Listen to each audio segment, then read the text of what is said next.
PYX 106. 1-800-LAW-1010, 1-800-LAW-1010.com. Attorney Paul Harding on the phone from Martin Harding and Mazzotti. So we were looking at a story, I think it was in Delaware last week we read, Paul, where, and I don't have it up on my screen right now, but they become the first state in the union to allow heirs to have access to their deceased relatives' social media accounts. And this concerns me. It concerns you, right? Because you're afraid for people to find out what's on your social media.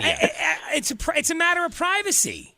How do I handle that, Paul? Do I have to get a lawyer to say no one can get my stuff? The wife should just get it when you die, like she gets everything that way. Yeah.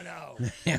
Probably there could be embarrassing stuff all over your house, so just be careful. Every day could be your last. That's true. It's a good point. Yeah.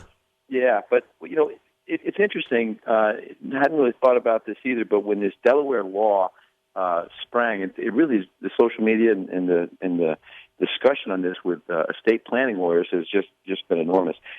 Of course, everyone knows that there's probate courts, and the probate courts have a way of distributing your personal assets. But we have all this social media. We have passwords for our bank accounts. We've got Twitter and Facebook and all that stuff. So what happens is some of these assets that you have, they call them digital assets, where you have your whole life is laid out, right? You got pictures, you got all kinds of things. Your bank accounts are there, and you die, and your next of kin, maybe a spouse or some, doesn't have access to this. Right. And so it really is something that I hadn't thought about, and it is a problem. Right now, just to be clear, social media sites do not have a right of survivorship or transferability. So when you die, you just can't say, I'm going to bestow upon my son my Facebook account. I mean, it goes away. You mean so if Cantera died and I begged him before he died to, look, you got at Carl Rose Gout on Twitter, and I love that Twitter handle. Yeah. He can't will it to me? He can't. No. I guess there's really no there's no death police out there on Twitter, so he could just give you the stuff and you could almost be him. Nobody's going to be out there complaining about it. But technically, the contract that you signed when you signed up for these things said that when you go, it goes. But this law is saying, hey, if your family, you have the right to access the deceased accounts. You can go ahead and get the banking information. You can get the pictures transferred.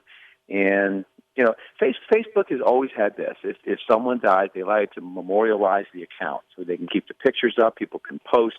Right. Sometimes it's healing for people to go back and revisit. Yeah. But how does Facebook know that I died? Do they have to be informed? Yeah, the family member just goes ahead and has to prove through a death certificate that this person's passed, and then will allow the account to stay open, but not in perpetuity. I forgot. There's some amount of time to let it go, but they'll memorialize it for several years. Okay. The key here: take inventory of all your passwords and login information.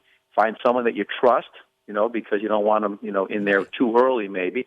And then to your point, maybe clean up your life, knowing any day could be your last. On your Facebook or your Twitter, Paul, that you'd be worried about? No, I assume that everyone's just reading everything, so you're pretty careful what you put on there, Yeah. Right, so right now in the state of New York, if I die, I'm golden. Nobody gets my stuff digitally.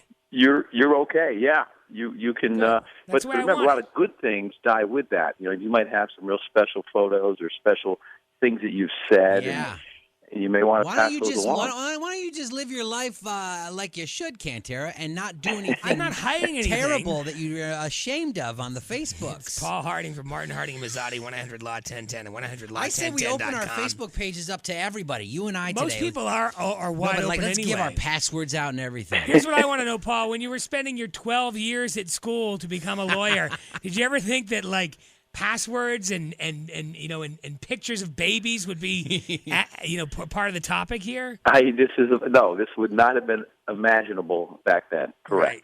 Yeah. Yeah. Well, look, I know it's a healing process for some people. I'm glad that they let the families keep up these pages, because when you lose somebody, it's nice to go back and sort of revisit them on the anniversaries and whatnot. But they're very interesting topic. It's good that it's good you notified Facebook that somebody's died, because they use you in ads. Yeah. And that would really bum me out. Really awkward. Seeing my deceased wife coming up for Keeler. Why is it got to be your wife? Why is your wife got to die? Do you get ads for my wife all the time?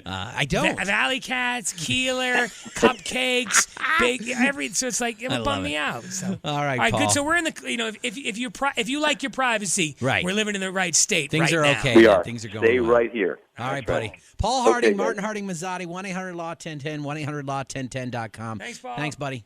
All right. Thank you, guys. Bye. PYX 106.